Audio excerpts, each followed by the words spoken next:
only thing with the White Sox, I say they've been coasting into the playoffs, and Tampa Bay's been having to win. It just depends on who gets hot. The Philadelphia Eagles do have an opportunity. To be honest, I thought you were going to say the Atlanta Falcons. No, fuck no. Oh god, yeah, that would have been warranted. Paul George to show up again, and they need Reggie Jackson to be the best point guard left standing outside of Trae Young, who's hurt.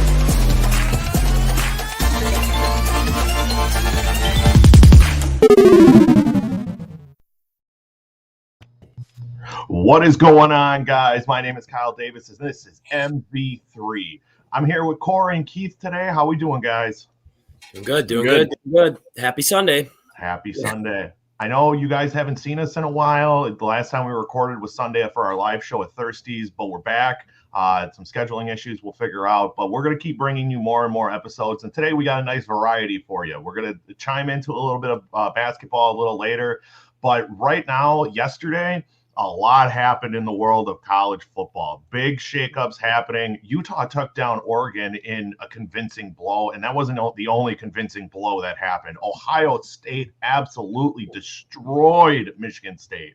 And if T-Bone was here, we'd be talking about how scared he should be next week for the matchup against Michigan. No, he'd give the rundown of we beat Maryland 58-19, so we could match up with them.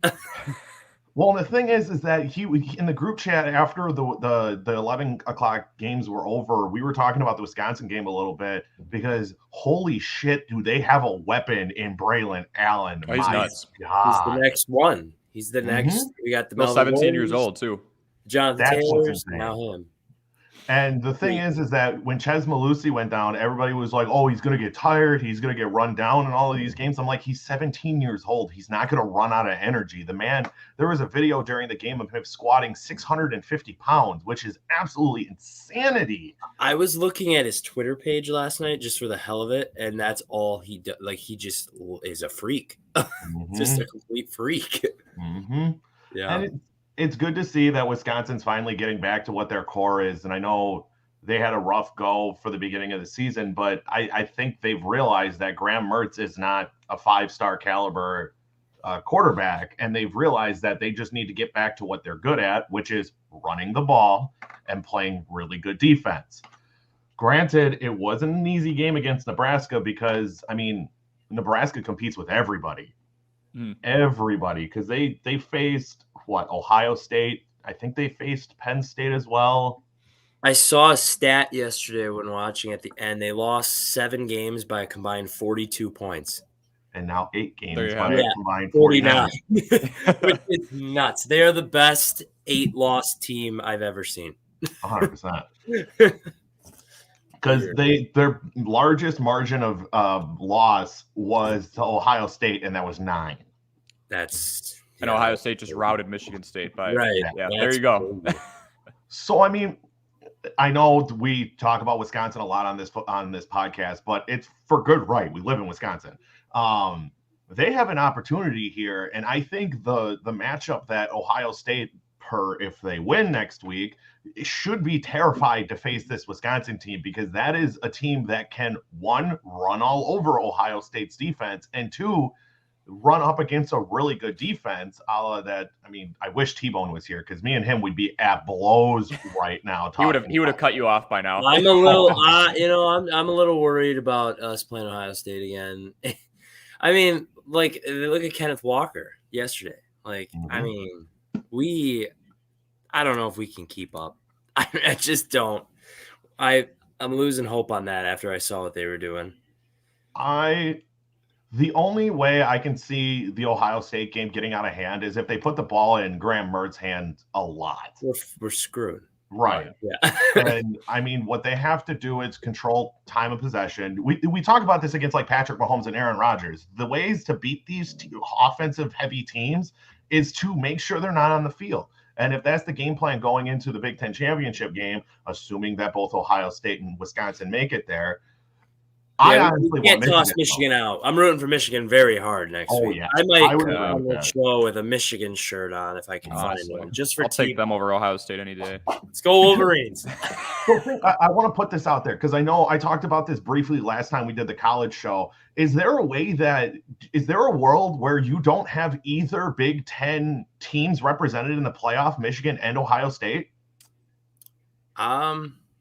At this point, I don't think, like with Oregon losing and like Michigan State falling off, who would you put over one of them? Like I think you got to get one of them.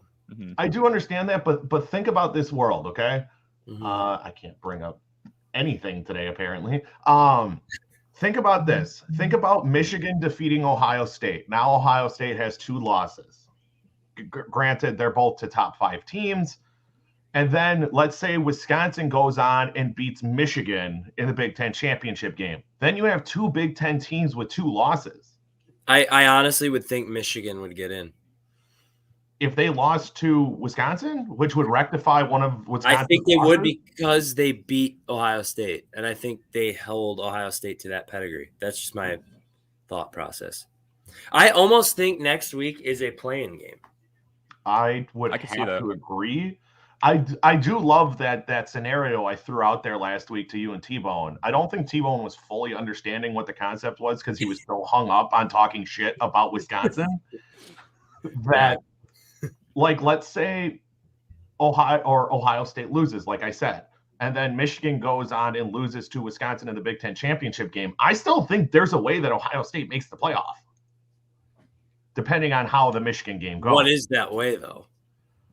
You would need Cincinnati to lose. I was going to say Cincinnati's going to have to not be undefeated by that point. Mm-hmm. Yeah, that's fair. But like, look at Cincinnati yesterday. We were talking about they needed that big smash like win, and yesterday I watched that game, a good amount of it, and it was a convincing rout of the best team on their schedule left. Mm-hmm. Not even close. They looked like a playoff team yesterday again. And they should be in the top 4 this week. They just should be. If they're not, it's stupid.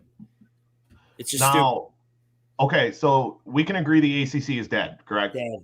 Yeah. Dead. Did Clemson win yesterday? Clemson won convincing. Yeah, they took it from I missed that. But that's the ACC is very dead. The Pac-12 is now dead. Yep, dead. Gone. So that leaves 3 conferences left sitting there: the Big 12, the Big 10, and the SEC. Wait. We're forgetting about a team.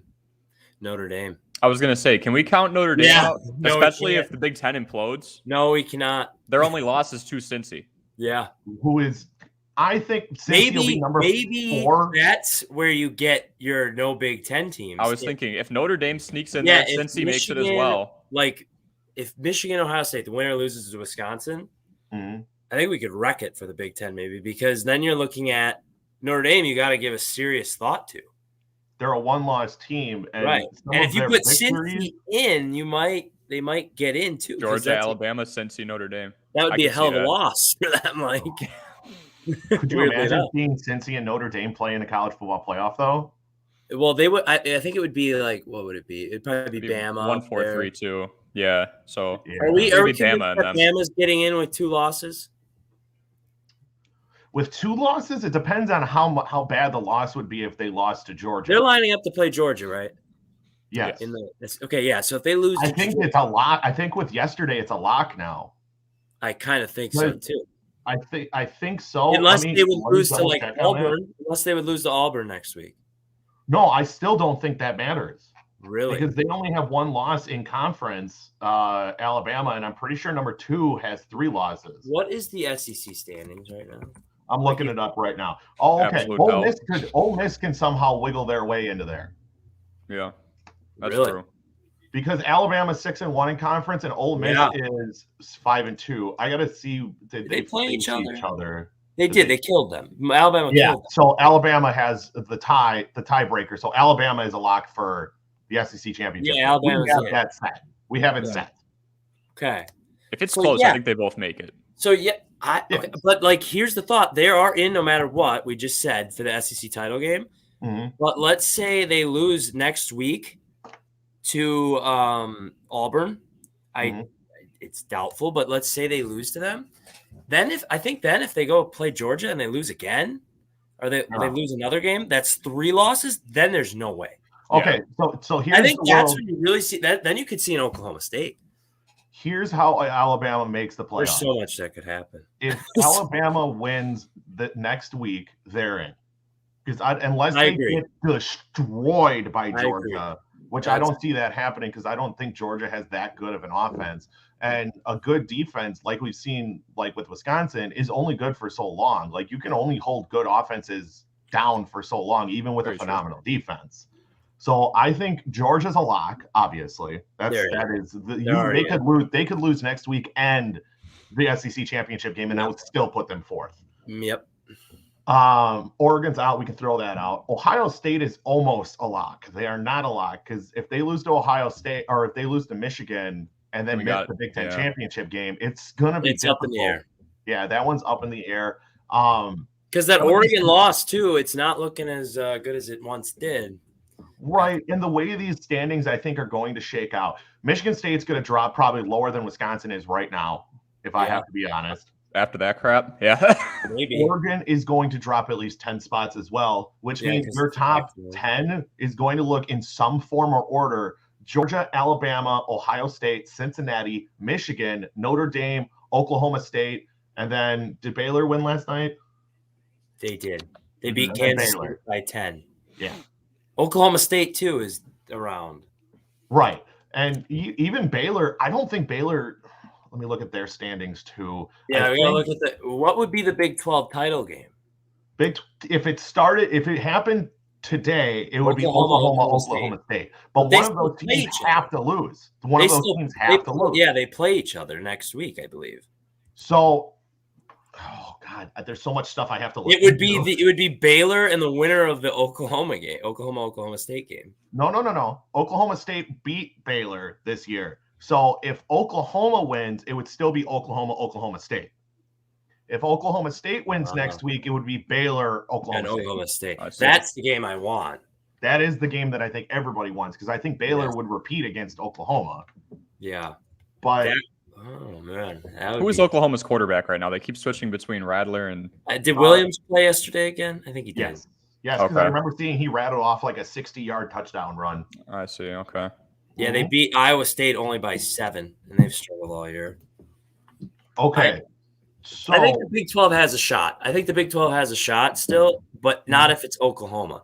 Like if Oklahoma State or Baylor, you give them. I would say they have a chance to get in. If they played each other, or one of the two won the Big 12, they would have a shot, I think. Oklahoma State more so. So here's my big question of the week. Where do you put Ohio State in the college football playoff? Do you put them 3, or do you have them jump Alabama? I got 2. I'm still not. Really? Like, I don't – that Alabama team, what was so convincing about their win against Arkansas yesterday? Nothing.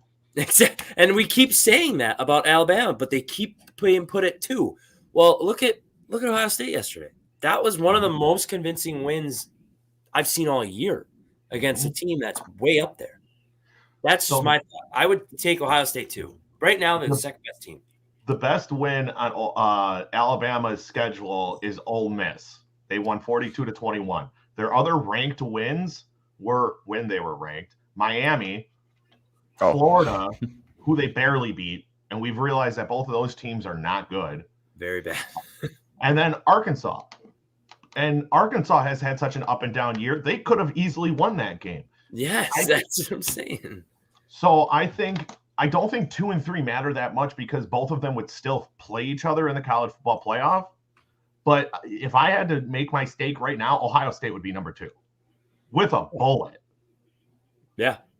So even if Alabama's 3, and let's say they go on and lose to Georgia, which I'm pretty sure they will, do they still deserve to? Do you think they'll stay in the top 4? I think they're still 3. They're still 3. Okay. I mean, that's obviously a good loss. It's the best loss you can have. But yeah, I think they would still be above Cincy. Well, there's also, when you start looking down the list of teams, you have a lot of one-loss teams, or you really don't. So you have the 2 undefeateds in Georgia and Cincinnati, and then you have Alabama, Ohio State, Michigan. Obviously, that one will change. One of those teams will be 2 lost. But Notre Dame has one loss. Oklahoma State has one loss, and then Oklahoma has one loss. Again, that will sort itself out. I understand you're not going to get a 3-loss team in there like Wisconsin per se, but you could see some of these 2-loss teams like Baylor, Ole Miss start rising. Obviously, I still think Notre Dame has a better chance than most teams to make the college football playoff. And anybody outside the top 4, the presumed top 4, which in my opinion, it's going to be Georgia, Bama, Ohio State, and Cincinnati in some form of order. And then on the outside looking in is still Michigan at number 5.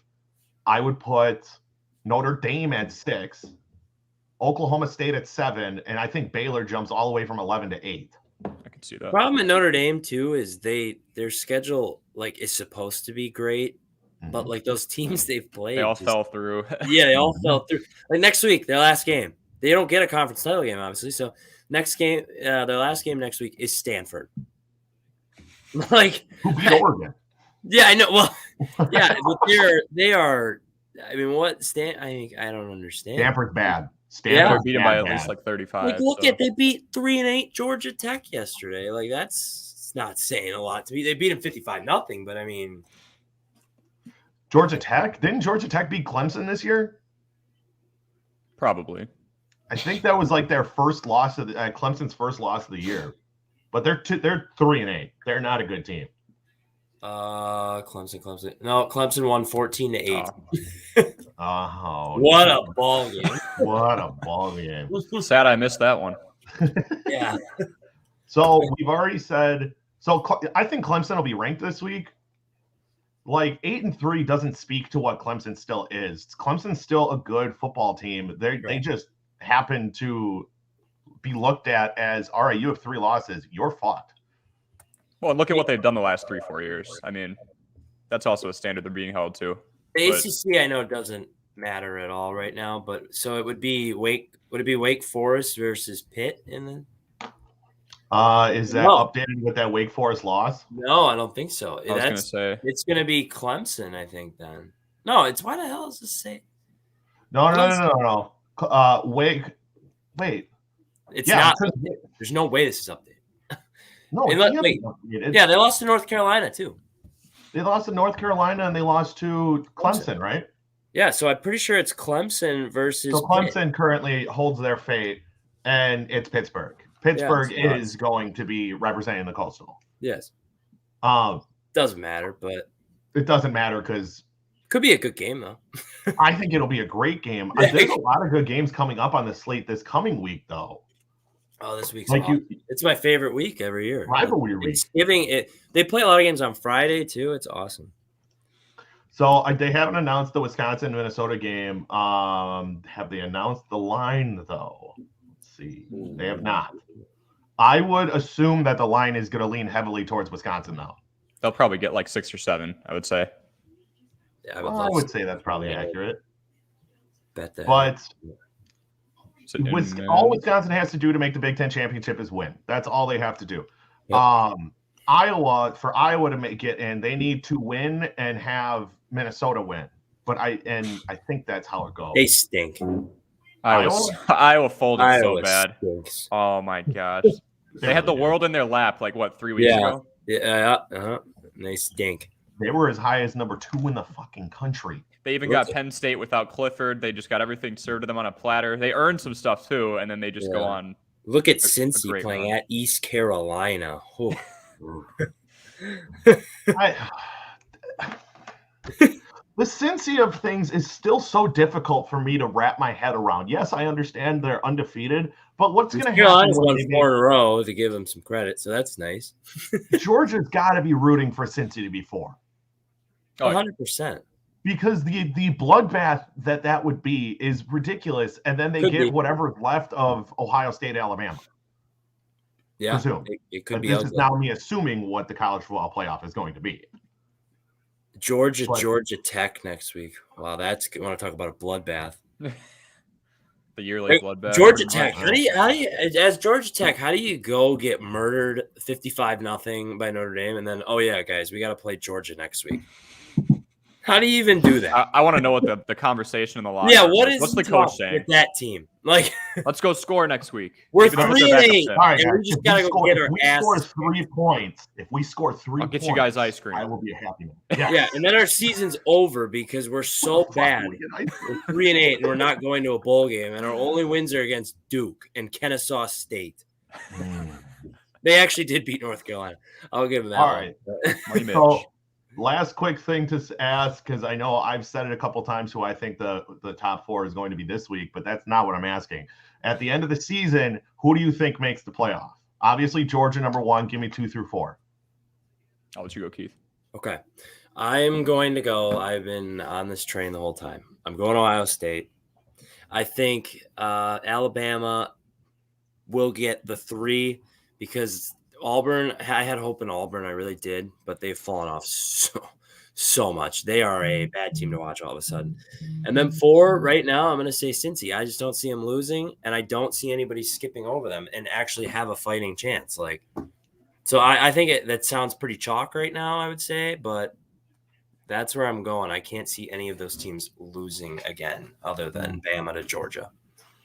Yeah, okay. I'd say pretty much the same. I got Georgia, Alabama, Ohio State, Alabama, and then the only team I could see possibly going over Cincy, because the Big Ten is just it's suicide right now. It's blowing itself up. I don't think 2 Big Ten teams are going to make it in. I would go Cincy at 4, and then Notre Dame at a close 5. I think they can start to leak their way up because MSU and Michigan. MSU is going to drop, obviously. Yeah, the MSU is gone. They're not even going to be talked about. I think Michigan will drop after this week because I don't think they're going to be in the Big Ten. I mean, I would really love for Michigan to win, but it doesn't line up. I would love a T-Bone Bowl in Indy. I love it. Oh, gosh. It's either going to be me against T-Bone or me against Cisco, because Cisco is an OSU guy. I remember that. Yeah. Oh my God. It'll be interesting. I want to say Notre Dame over Cincy, but the fact that the head-to-head is still sitting there staring you in the face. That's exactly why. That's it. You can't. I don't know how much you'd give to Oklahoma State if they won out. It depends how they win. Right.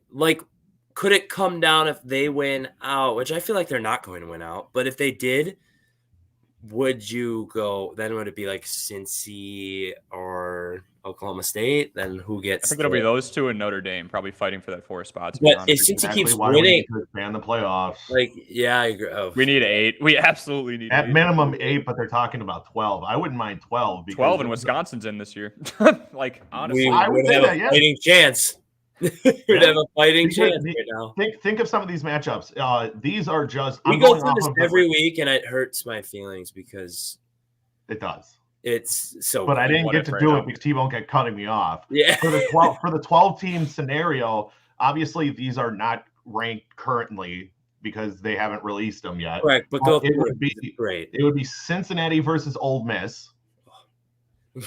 That'd be awesome. That would be a great offensive power. Michigan against Baylor. That would be like, just take the under.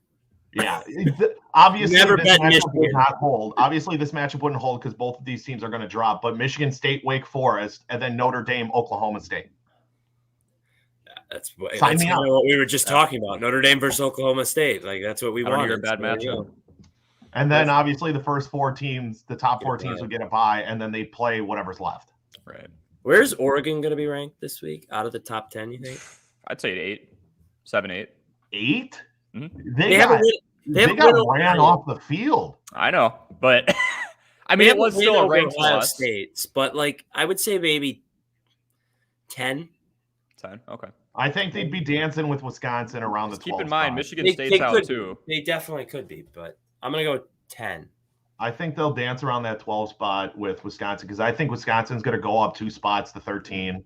They actually could fall ridiculously far because Baylor has 2 losses too, but they've been playing better. So you got to think they're ahead of them. They're dead. I can't believe Iowa. They still have Iowa ranked that high. That's unreal to me. While they crawled past Illinois, was it yesterday? Illinois is a home wrecker, man. They have been. one of the teams that Nebraska, I think, did they win? No, they lost that game. That was the first game of the year. That was a week 0 game, I think. Yep. But all right, now that we have talked about college football, let's move on to a topic we haven't talked about on this podcast in a very long time. It's the NBA. We're about, I don't know, a little over a month in. 3-4 weeks, yeah. Yeah, and this team just looks like they're a juggernaut. And the scary part is they are not even at full strength. Are the Warriors the scariest team in the NBA right now with Klay Thompson set to come back in January? 100%. 14-2 without him. Jordan Poole doing what he's been doing. Andrew Wiggins actually not shooting the ball like 25 times a game. No, 100%. How about that poster the other night that he put up, though? Jesus. Not once, but twice, I think. Jesus. They've got Kuminga starting to develop too. I mean, he's a project for down the road, but no, that team runs deep. I'm in full agreement with that. Like, Steph is right now the MVP. It's not really close. Even though if you look at numbers, we could throw Giannis out there always. But it's Steph Curry. It's not close. He's taking his game to another level again, and I think he's just like getting ready for Klay to come back, and then it's scary. They're playing defense too again. Oh, that's what's scary. That's the They're playing above average. They're not playing elite defense, but they're definitely playing above average defense. And that was their Achilles heel last year, is that they just weren't. And this is without Klay Thompson. This is without James Wiseman. And maybe Wiseman was the problem. We don't know. But if Wiseman can take at least like a step or two forward, like, oh my God, the Warriors could be a juggernaut when Klay comes back. Right. Yeah, no, it's scary. I would rather have the Warriors than any other team in the West, to be honest. So outside of Phoenix is looking damn good too. They're coming. They've turned it on. They started slow and turned it on. I wish the Bucks would do what they're doing. Yeah, it's beginning. We're slowly but surely getting there. 3 in a row, barely beating some bad teams, but we're getting healthy. No, the problem with the Bucks is that they were up big on both of the last 2 games and let them trickle back in, both the Magic and the Thunder, 2 bottom-dwelling teams. The Magic is the worst, and the Thunder is 6-10. Okay, they're not as god awful as I thought. They're 6-10. They got those 2 Lakers wins too. Yeah. Yes, they do. Well, okay. No, I know. I'm just messing. That is one topic that I would need a long time to talk about, because that's a lot to unbury with the Lakers, because coming back with LeBron, they still don't look good. The LA retirees. Yeah, it's rough. But the Bucks, though, we want to talk quick about but like they're 9-8, and I looked at the standings last night after 3 wins in a row. We're only like 3 games back of like the top seed. Like, so that made me feel like all they have to do is go on a win streak, and the schedule is lightened right now. And they are getting more healthy. Like, Bobby Portis is playing at a really high level right now, which is really nice. Giannis is being Giannis. Middleton's still trying to work himself back to where he can play. Drew has been like hit or miss still, but he's going to turn it on too. And then you're waiting for Brook Lopez, then Dante, then go. No, I got Holiday right behind my head here. Oh yeah, there you go. There you go. But the bench, I've not been impressed with. That's the only thing I'm kind of worried about. But I'm thinking like the less these guys will play, obviously when you get a Brook back, Dante off the bench might be absolutely huge for this team. Mm-hmm. Like Jordan Nwora started hot, now he's just like not playing. He's just doing cardio when he's out there. So Grayson Allen's been all right. Grayson Allen, that's the best. That was a good offseason grab. Awesome grab. I kept calling that all offseason, and everybody's like, "Oh, he's Grayson Allen. Look at his points per game." I love it. He's gritty though. He's the same. He's basically Dante DiVincenzo with more energy, which is crazy to say because Dante runs around like a madman. I don't know. The Bucks are a weird team to me. I think they're going to be a trade deadline team that are going to be looking for a backup big, because I think Bobby's natural position is the backup 4. They need somebody that can defend. Yeah. Too. Like they just do it. Like in the front court, just a front court. Oh, like a PJ Tucker. I was about to say, dude, that I think that really hurts them right now. The gritty guy down low comes off the bench, gives him the energy. The problem is, like, it was supposed to be Semi Ojeleye. Like, he's supposed to be this big wing dude that can shoot it. He either is fantastic or he is abysmal. And it's been abysmal for like the last week. The week before, it was really good. There's no consistency. So it's just, yeah, I don't. You can't really trust him. The Bucks need him to be PJ Tucker. That's what they brought him in to do, is to be PJ Tucker, not to be a 3-point like shooting big.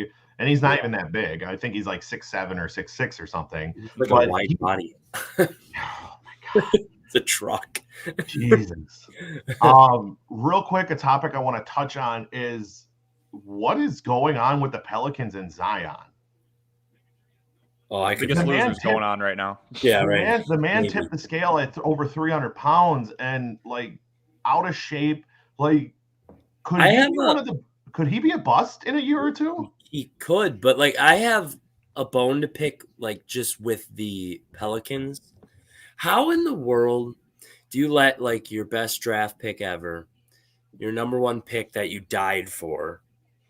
Why? How do you just let that guy gain all that weight? How do you let that happen?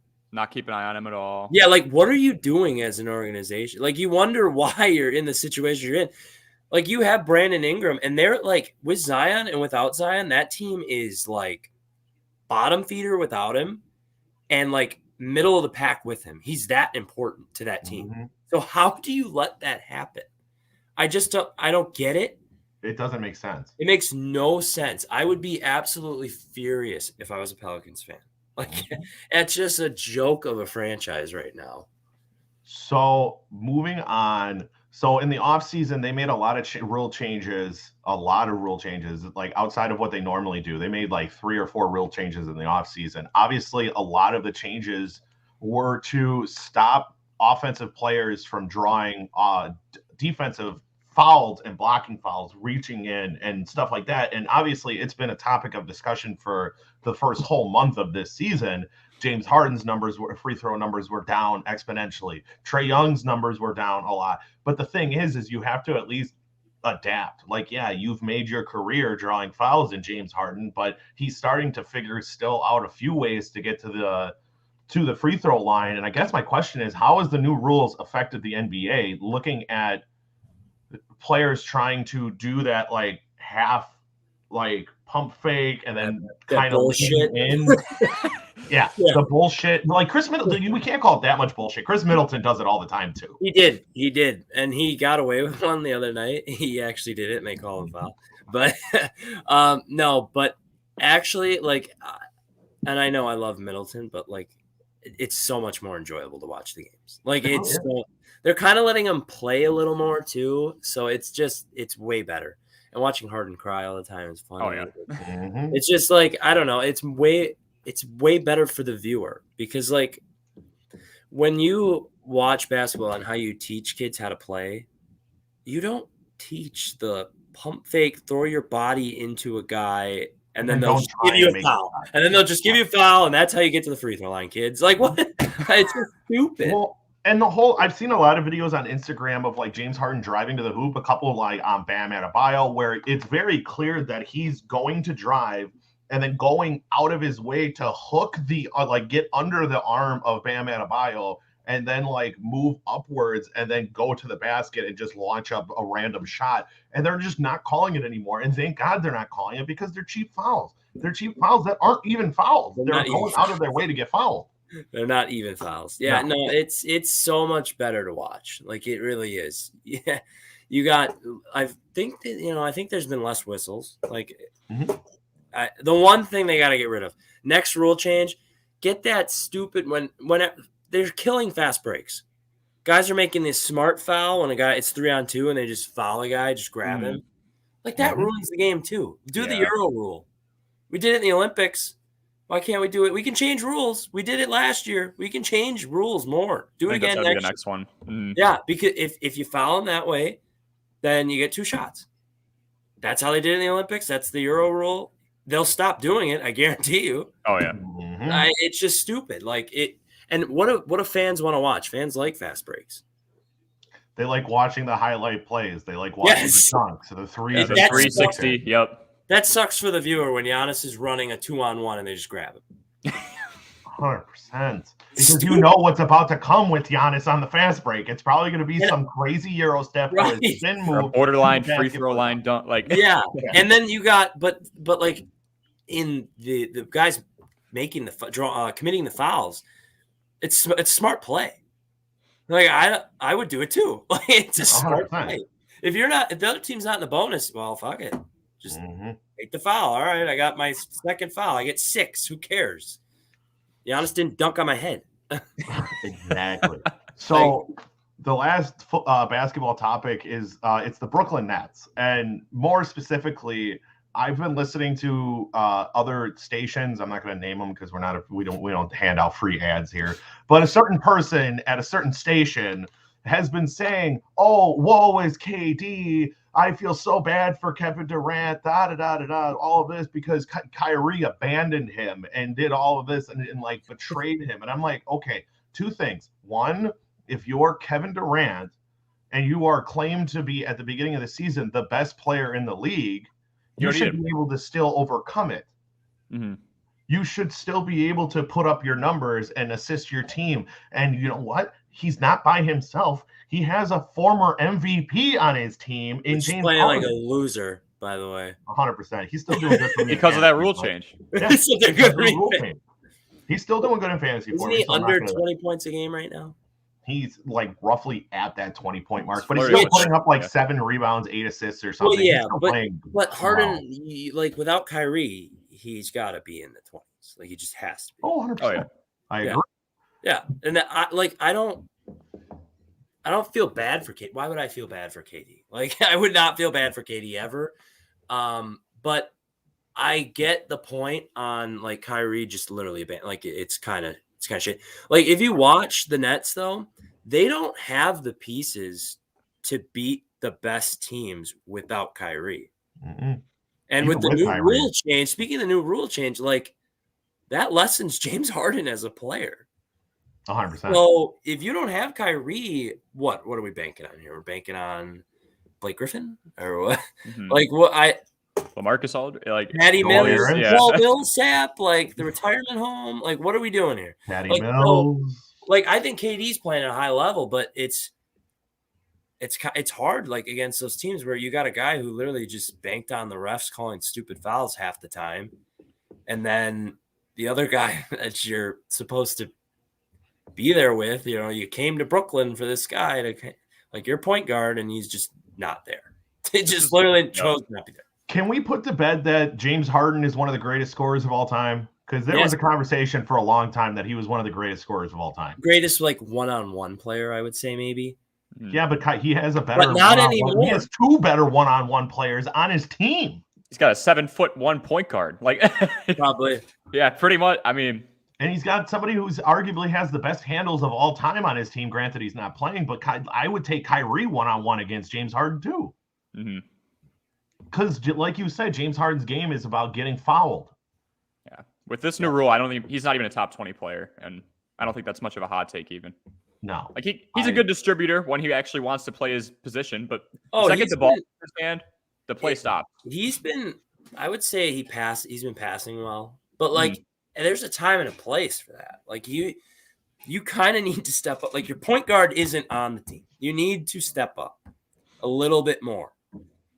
So I don't feel bad for him, but yeah, this is where getting rid of Karis LeVert I think really hurts them. I know they had to throw everything in the kitchen sink over into Houston in order to get James Harden over there. I loved Karis LeVert out of college, and he's doing just fine when he's healthy too. Sure, he was injured at the time. That's biting them right now. That was a consistent guy in the backcourt who, guess what, would have came in handy right now. James Harden doesn't look like himself, and Kyrie's not going to be on a basketball court for another few months. So how about this though? But KD, don't feel bad for KD because you chose to go with he's a nutcase. Mm-hmm. The guy, Kyrie is he leaves all the time for different things. He's not around. Oh yeah, it was public information. Made your own bed, dude. You made your own bed. You know what you signed up for. Mm-hmm. And he signed an extension. By the way, that's a weird thing too. Harden and Kyrie both have not signed extensions, and he's the only one. So here's my last question for NBA. I know I had just said that was my last question, but a quick question: who is the best team in the East? Just give me a team. I don't need a reason why. Who is the best team in the East? Don't go according to standings. Just who is the best team in the East? Who has the best team? The 76ers. When they make a trade, I'll agree with you. Okay.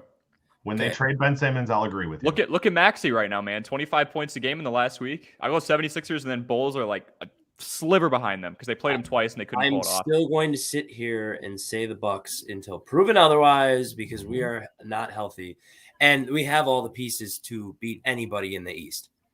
We do. 100%. We do. I mean, 100%. it's just, and I think we have the best player. What's crazy is I'm looking up and down these standings, and they're jumbled up, man. Oh my god, because it's so clusterfucked. Yeah. Oh, they lost that. No, the Bulls. I didn't realize they were 9-8. I'd take it back. 9-8.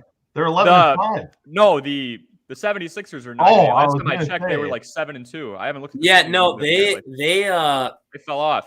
Well, they had COVID. They had a bunch of COVID. Like Tobias was out. Missed time. Like Tobias has been out. Yeah. And then Embiid was. I think he is still out with COVID. They had a bunch of crap. And then you got the Ben Simmons thing going on.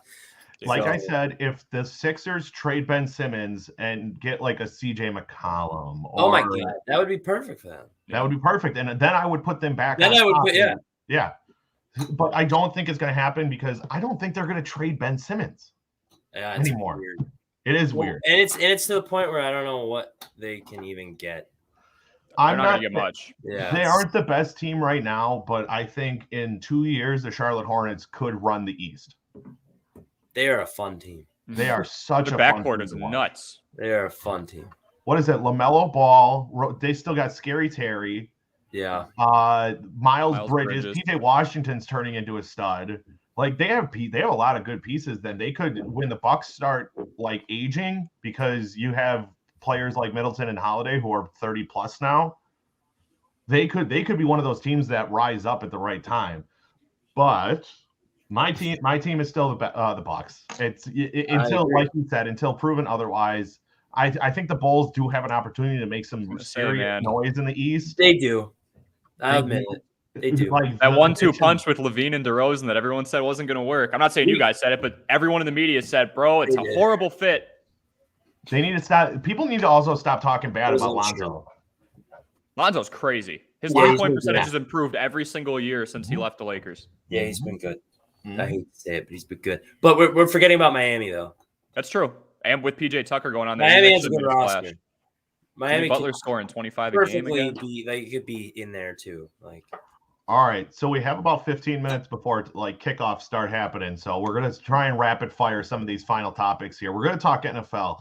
The Patriots have been running like, I don't want to say rampant, but they've been definitely on a good course right now lately. I'm looking up what they're 7-4. 7-4. They are number one, or they should be number one, assuming, they're one game behind Buffalo right now. What is the key to the Patriots' recent success? Is it more of Mac Jones being able to be a really good game manager, or is it just how stifling that defense has been this year? I would say it's a pocket passer actually being back there, because that defense was the same personnel as last year. I know I threw this question in here. A lot of people are saying, oh, it's J.C. Jackson, it's Kyle Van Noy. These are pieces that they had last year. The defense hasn't changed much.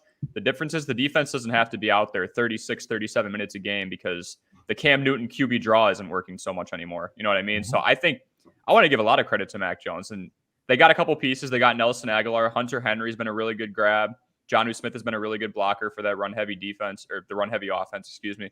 I'm going to give more credit to Mac Jones here. They got a good pocket passer back there, a good head on his shoulders. He's clearly very receptive to everything that Belichick is saying, that McDaniels is saying to him, and he's just a sponge right now. He's getting better every single game. So I'm going to give it to Bill Belichick. Okay. I mean, we kind of like tossed it out there that, Brady was carrying him and blah, blah, blah, like the last couple of years. I mean, he's proven himself again. He went and got a quarterback that he thought was the right one, which not a lot of people did think so, and he's fit perfectly in their offense. He's kind of calling plays like back when Brady was younger. That's how they're doing this, and their defense has been really good, and there they are. They're a real contender. Oh, yeah. 100%. I don't think they can do it because of the rookie quarterback, but they are a real contender. They've got personnel on that team that's been there, so I could see them going to the second round. Oh, yeah, I could see them in a playoff game. 100%. Now, to add to your question, is Mac Jones thrusted himself into a possibility of winning Rookie of the Year? possibility, but it's still Jamar's in my book. Jamar has yet to have a bad game this year. Oh, I agree with that. And he's on pace. He's not going to keep pace with Cooper Kupp because I don't think you can do that. Because not possible right now. No. And Debo. So I still think it's Jamar Chase with a bullet just because he's on pace to break the record that was just broken last year by Justin Jefferson. For the rookie receiving yards record, he has not single-handedly, because as a receiver, you can't really single-handedly like dominate teams. You can, but he's not Randy Moss. He's not Megatron. Calvin, yeah. Mm-hmm. Yeah, he's not one of those. Herbert beat Jefferson last year. I understand that, but the same situation. Herbert also put up 4,000 plus yards. Better numbers, yeah. And Herbert broke a record of himself too. I don't think Mac's going to break that record. I believe he broke the rookie touchdown record with like 32, something like that. It was in that ballpark. Yeah. And I'm looking for Mac Jones numbers. He is 7th in passing yards. He's sitting currently behind Herbert. This is good company to be sitting behind though. Herbert, Allen, Derek Carr, Tom Brady, Patrick Mahomes, and Matthew Stafford. Those are the only Thursday, though. Yeah. Those are the only players that have more passing yards than Mac Jones. He has 14 touchdowns to 8 interceptions, which is good. But he has a low QBR though. Is what the issue I see is, because you see every quarterback he has. Let me look. So he's top 7 in passing yards, but he's like 20th in QBR. So it's not like he's lighting the world on fire. He's a game manager. That's what he was put in place to be, as a game manager, and learn and continue to get better and maybe mold into a Tom Brady-esque player. I'm not saying he's going to be Tom Brady, but I'm saying that's what they're going for molding him into.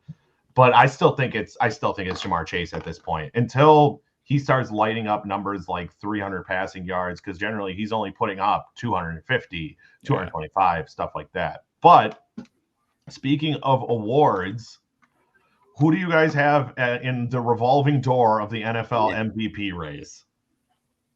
Oh. Start it up. You can go. I mean, that's a tough one. Corey, you got an answer for me? You guys aren't. No one in America is going to like this. Tom Brady's doing something at 44 years old that I've never seen anyone do. I don't know how many quarterbacks have played at his age. It's been a couple of them, but no, I have to go with Tom Brady. I mean, AB's been out, so I'm not here saying AB's been out, Gronk's been out, but I'm not by any means going to make the case that he doesn't have help. I mean, he was brought there with help. That was the reason he went over there, is he brought a whole flock of talent with him. He brought the whole 2016 Pro Bowl squad with him pretty much. I mean, I'm going to give it to Tom Brady. Numbers have been off the charts. The team's only gotten better. He's doing what he has to do. It's superhuman at this point to do what he's doing at 44 years old. So I'm going to go Tom Brady, and then maybe Aaron Rodgers a close second, because clearly his impact on that team is I think big. Right now, like, I don't have a favorite right now because I don't think there is one, but it's going to come down. It was going to be Derrick Henry, by the way. It was. Yeah, he was going to walk. You know what's insane? How many weeks he's been out now? 2, 3? And he's still tied for the most rushing. Yeah. He's tied with Jonathan Taylor for the most rushing yards. By the way, that man. He's awesome. That fucking Jonathan Taylor. Jesus Christ. Fantasy team. Awesome. But no, running backs, man. I basically think it'll be whatever. Like, I think there's like a mix of quarterbacks. They could all win it right now. Could one of them. I even go as far as Patrick Mahomes if he turns it on at the end of the season here. I have an answer for you, and it's going to be a very unpopular opinion. Cooper Kupp could win MVP this year. If he maintains this pace or exceeds it, I will give him a case. It's very hard for a wide receiver to win the award, but he's on pace to put up Calvin Johnson numbers right now. So I'm going to look up real quick what the receiving yards record is. It's above 2K. I know that. I know it's near above 2K. Yeah, but he's at like 12. He's near 1,200 right now, and we still have. We got the extra game too. He still has 5 games to go. Yeah. Not career, single season. We have number 1 being Calvin at 1964. Okay, so. And he's nearing 12K, which means if he can average 150 receiving yards. And we got the extra game though. Yeah, I was gonna say we got the extra game this year. So he to break the record, he'd have to average roughly 150 receiving yards for the rest of the season. which I think it's possible because OBJ is still new to the team. They don't have Robert Woods anymore. Matthew Stafford's going to be leaning on Cooper Kupp a lot. So I see an opportunity for him to at least, I'm looking at this, 2 is Julio in 2015. Jerry Rice is 3. I think he can climb to at least 4th or 5th, passing Isaac Bruce at 1781. That's he doesn't even have to do 100 yards a game to get there because they've got 7 games left and he needs, not much to get to Bruce. So. Yeah. And that's just insane to think that, like, in this day and age. Granted, I've said this at the beginning of the season. You're going to see a lot of records be gone up against now because you have a whole other game now. Yeah. But I don't know. I'm still with the quarterbacks. If Josh Allen takes off, give it to him. Josh Allen can take off. He still has so many weapons on that. If Rodgers took off, hopefully not today, but if Rodgers took off, I hate playing. Let me look at that line. It's 1. It's 1. I hate it. Is it in the Packers' favor? Yes. Yep. They bumped it to 1.5, but there you go, 1.5. All right. So it's not breaking news at this point. It's over an hour old, but the Ravens are without Lamar Jackson. Quick question for Cory. What do you think your chances of winning this game is now that Lamar Jackson is not behind center for the Baltimore Ravens? I'd say it was like 20%. Now it's maybe 40. Tyler Huntley has like 10 snaps, but we don't have Khalil Mack, Danny Trevathan. The secondary is horrible. Justin Fields is still growing, and we have a bunch of like high schoolers blocking for him in the offensive line. Like that's what they're playing like right now. So what is the line on that game? It probably dropped a lot. Baltimore won. Yeah, it was like 6 or 7 before. I was literally like, I'm going to go bet the Bears because I think the Bears are going to win. I just do. I think the Bears can win that game. I think they can win that game. Isn't Baltimore's defense I know their pass defense is bad, but their run defense, which is what the Bears is built on, is insane, and that's what I'm scared of. Like the Bears, the season's kind of done, but if they lose today, it's kind of like pack it in. It's already done in my book. But if they were to win today, I'd be like, okay. I mean, now I have false hope, so that's nice. Yeah, I always have false hope. It's fine. I live on false hope in football. I just like when the Ravens lose because I'm on TikTok now. I don't know why I'm on TikTok now, but I follow this guy Wee Hoopin, who's like the most ridiculous Ravens fan I've ever met and unrealistic and everything. I don't know if you guys have seen him, but every time the Ravens lose, it's excuse after excuse after excuse after excuse. I just want to hear it. I just want to keep hearing it because I love when certain fan bases and certain fans of teams just get shit on because they got shit on by the Dolphins. And he's like, we didn't lose. We lost to the refs. The Ravens are still the best. That shouldn't have been a game. Right. That should not have been a game. No. The other matchup I want to talk quick about is where is it? There it is. Is Keith's team. The Packers take on the Vikings today. Packers are favored by 1.5. The Packers are without Alan Lazard and Rashad Gary. That means you're going to see a lot of Devontae like normal. Aaron Jones is still out for at least the next 2 weeks, I want to say. If the Vikings are going to be able to beat the Packers, I think this is one of those weeks that they have the opportunity to do it. For some reason, Dalvin Cook will always cook against the Packers. Yeah. What do you see happening in the Packers-Vikings game today? Well, I can see it being a close game because we are the greatest entertainment for this league that's ever been made. We've had like 3 overtime games this year. We're the most fun team to watch. We will choke. We will come back. We will choke again, and then we might win.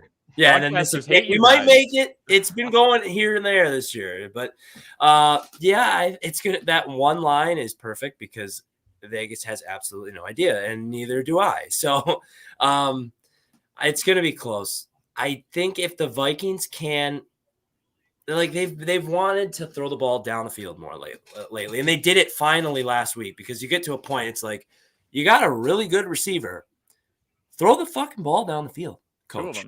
And Jefferson went crazy last week. So but today I think it is establishing the run. If they can get Dalvin Cook going like they usually tend to do against Green Bay, I think it opens up a lot more for Kirk to push the ball down the field. if you can establish a run. And they haven't been. They've just been throwing a lot lately. Dalvin's still having a weirdly good year. He was like fifth in rushing yards, I think. Doesn't feel that way at all. But, yeah, and then it depends on the secondary. Patrick Peterson's back off IR today. Harrison Smith's back off COVID. Are these guys rusty going up against Devontae Adams? You get a help with Lazard out, but that doesn't really mean anything. It's Aaron Rodgers. And I'm really worried about A.J. Dillon. I really am. I think he might have a day. I don't like our rush defense in the first place. We're without our nose tackle, Michael Pierce. A.J. Dillon's one of those backs that, like, I remember back when Eddie Lacy, the big back, that he just killed us. And I think that was it. That was all he ever did. But like, A.J. Dillon's giving me those vibes where I'm worried about him. I don't even know how to score predict this game. It could go. You just don't. You can't predict. Like, if you bet a Vikings game, you have a problem. Like, you should not bet that game ever. So we're sitting at noon right now. I know you guys want to get out of here just like I do. But what's your lock of the week for NFL slates? Real quick, just name your game and team. Mine is going to be. I'm trying not to pick bad teams. My lock of the week is the Eagles against the Saints. Actually, I'm taking with the points. So I got the Eagles by a touchdown today. Give me Cam and the Panthers over the horrible Washington football team that just lost Chase Young for the year. Okay. I like that. Give me the Seattle Seahawks. Ooh. Yeah. At home, desperate team. T-Bone. Russ is going to be better. He has to be better. You guys hold us to this. Talk shit on my podcast page. Talk shit in the comments section. Let me know what your locks of the week is. But Cory and Keith, thank you for coming on such short notice. We haven't put on an episode in a while, but you can catch. I was about to say my old podcast name, and thank God I caught myself.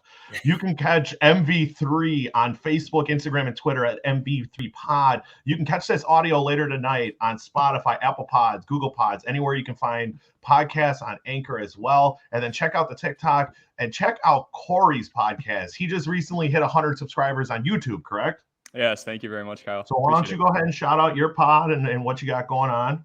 Yep, All Sports Now on YouTube, putting up about 2 to 3 videos a week. And then we got an Instagram, Twitter, Facebook. I'm kind of just putting up my personal stuff right now. And then, Spotify and Apple Podcasts. Make sure you leave a review, too. We're trying to get up to 20 this week. That'd be cool. We're at 13 right now, so we'll see if we can hit it.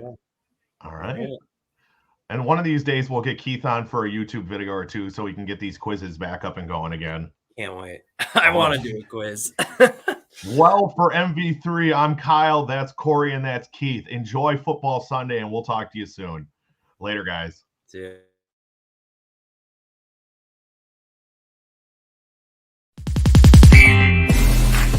The only thing with the White Sox, I say, they've been coasting into the playoffs, and Tampa Bay's been having to win. It just depends on who gets hot. The Philadelphia Eagles do have an opportunity. To be honest, I thought you were going to say the Atlanta Falcons. No, fuck no. Oh, God, yeah. That would have been warranted. Paul George to show up again, and they need Reggie Jackson to be the best point guard left standing outside of Trae Young, who's hurt.